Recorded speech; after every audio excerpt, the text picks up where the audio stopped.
Did you wear a Batman shirt to a Superman interview? John, you're I was like, done. You're okay. done. I was like, I need some kind of DC shirt, and And you I was Sir, like, picked the most you should provocative one. you should have bought a Superman shirt for I us. know, I know, I know. I have John's failed. first question is, do you bleed? Yes, yes, I do.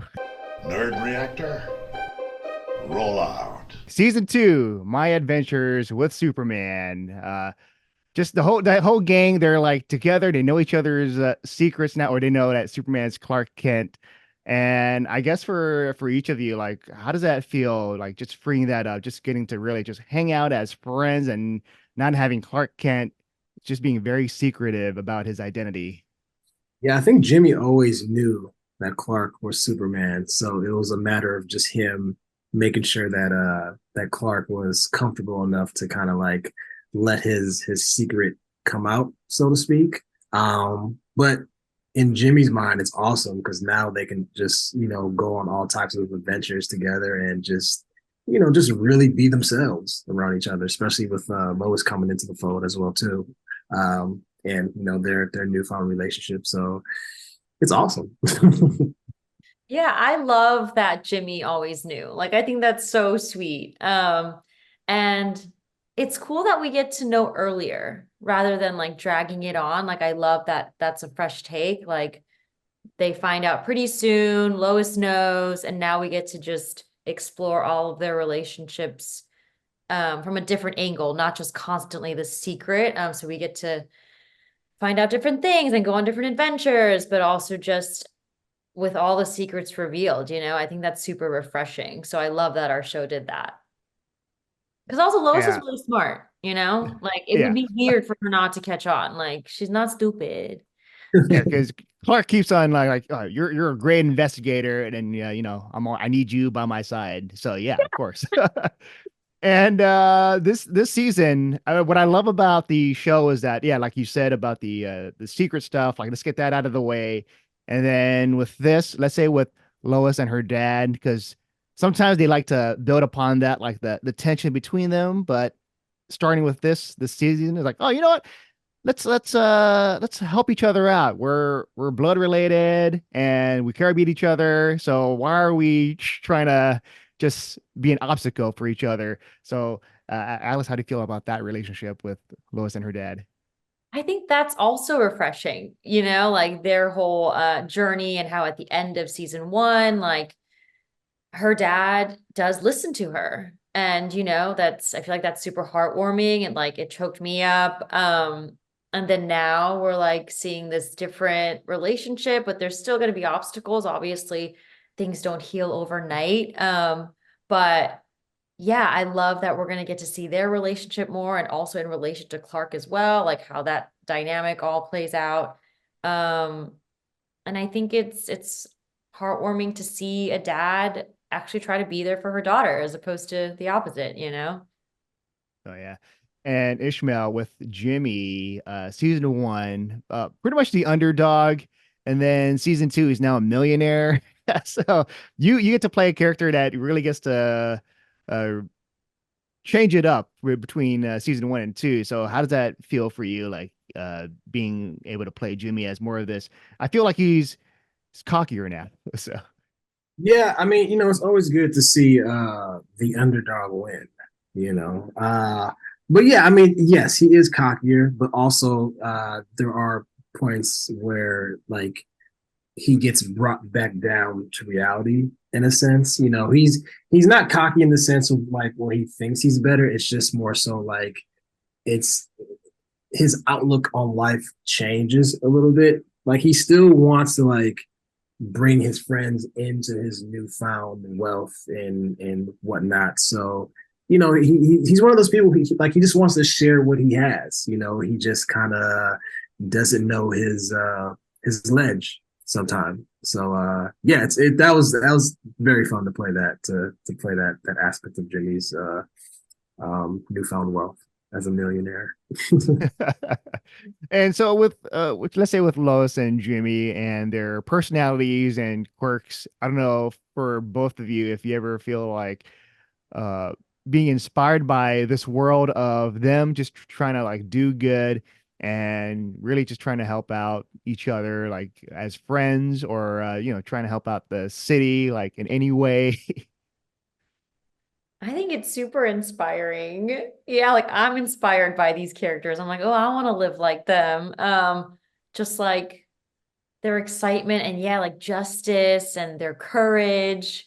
Um, and also it's cool because I feel like whatever we're doing, like the quirks and stuff, it's all like that also makes the character, like the way she, like Lois goes like, well, I don't know, that has her little quirks is the way I am sometimes, it's just a heightened version for the show. Um, so it's cool that like we're intertwined, we're interlinked in that way, like me, myself, and Lois, and yeah, I want to live in the world that they live in where, it's good. Like, let's fight for good, like let's all be good humans. Like that's the point, So yeah. I think it's always cool to see how Jimmy is so gung ho and spearheading a lot of like the mischievous things and also like the crime stopping things that the crew does. I'm not like that at all, so it's very cool to kind of play into that and live in that world and just put myself in those shoes, because it's almost like you free yourself up from all the inner thoughts that you have in real life, and you get to put it into that character and kind of like see it come to life through animation of all things, which the world is it just goes as far as it wants to in this case. So yeah, it's very cool. Oh yeah, and the world there's going to be more villains and characters and all that, and even a tease. There's like teases for in the trailer Lex Luthor and also Supergirl. So for both of you, season 2, what was the thing that excited you the most in terms of characters?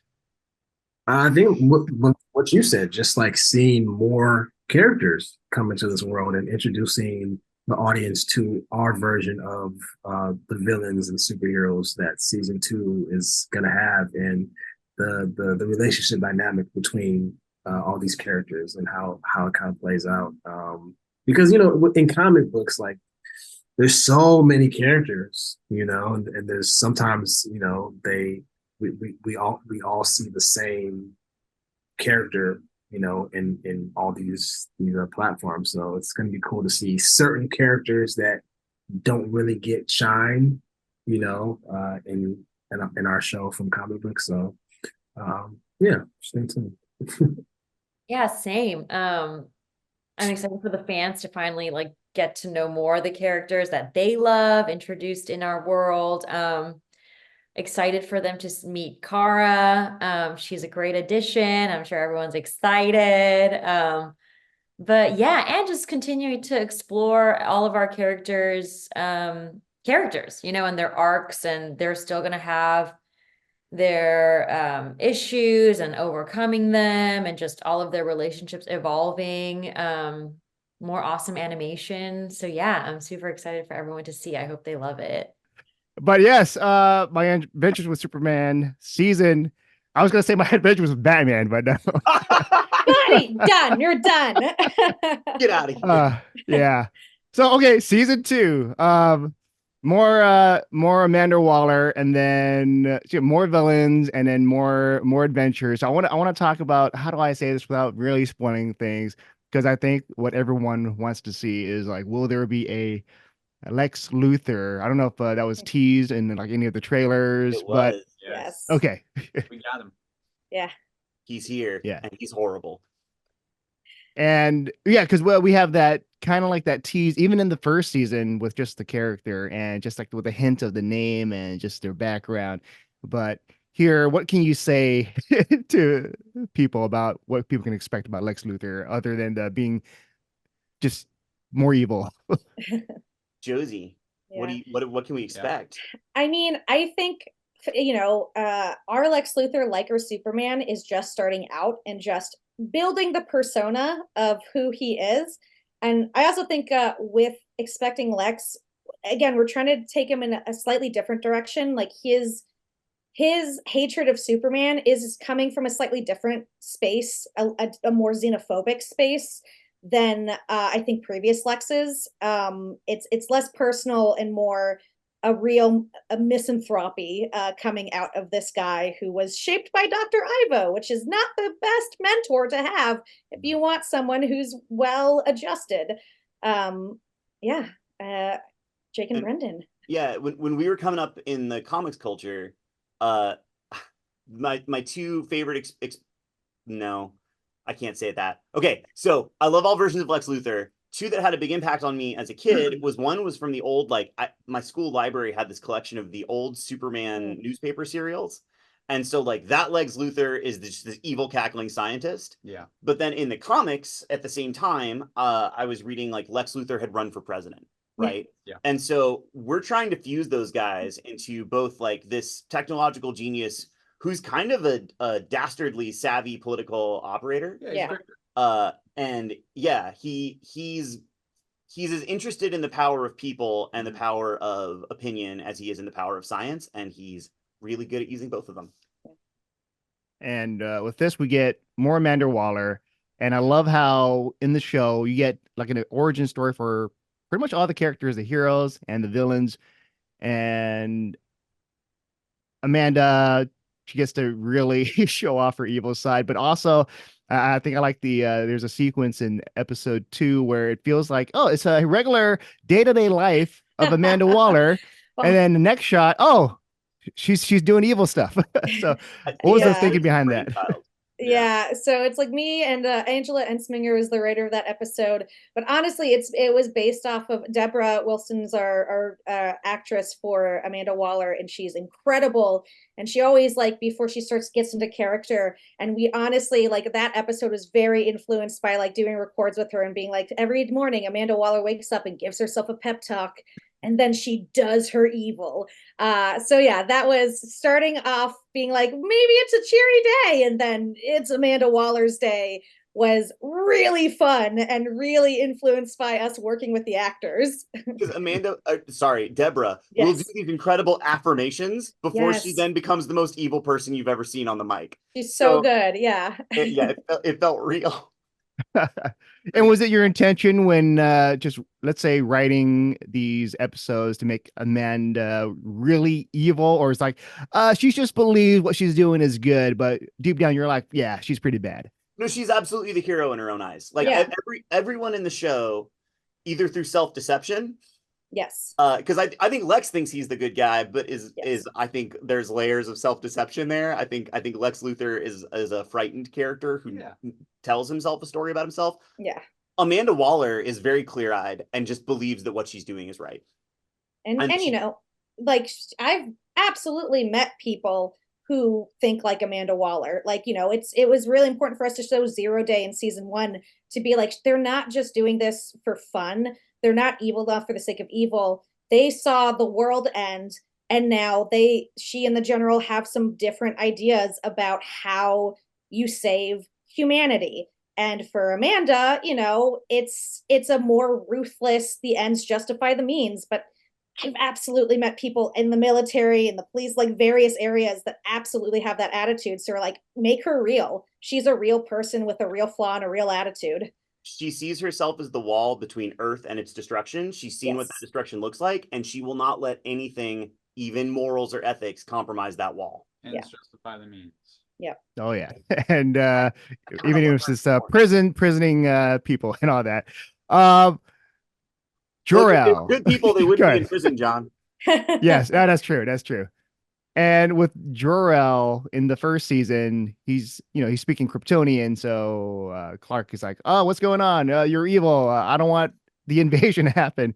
So what can you tell us in season 2? Because there's more to the chemistry, or not the chemistry, but just their relationship, and then maybe Clark finding out like, "Oh, I guess my dad's good after all." All dads are complicated, right? Is a recurring theme in the show that will not change in season 2. All dads are complicated, and Jor-El did the best he could with what he had. What he had was the Kryptonian Empire. Yeah. And go ahead. Oh, I was just saying, and the hologram. Yeah. Yeah. So I guess final question. Now with the relationship between like the friends with Jimmy, Lana, Clark together, and they know each other's secrets, what does that free you guys up with in terms of storytelling? I mean, Lois, Jimmy, and Clark knowing each other's secrets is fun because you get to have Lois and Jimmy involved in Superman's adventures in a way I don't think you ever see before, where it's like they're co-heroes with him, basically. He's not getting out of these situations if Lois and Jimmy aren't there.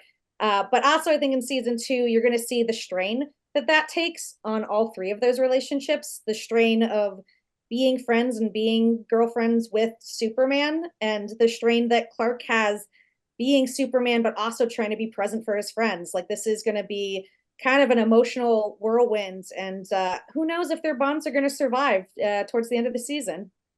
One of the things that I love about having all be in on the secret is in other iterations of Superman, you make a lot of hay with, Clark Kent showing up and be like, well, how was it, Lois? And she's like, that Superman got away again. And he's like, gee, shucks, too bad. And it's fun. This iteration's fun because they're all young and they're all stupid. And now, like, all three of them have to keep the secret badly together. So watching the three of them try to run around and not tip the hand that Clark is Superman is more fun for me than watching Clark, like, creepily dupe his friends over and over. So I like that these like three Muppets are trying to keep the world's biggest secret, and they're terrible at it. It's not in their natures at all. They're also friends in a team, and that's fun too. Yeah, that's what makes it fun. And thank you for doing the interview, Jake, Brendan, Josie. It's been a pleasure, and can't wait till everyone gets to see it when it comes out on Adult Swim. Woo! Thanks, John.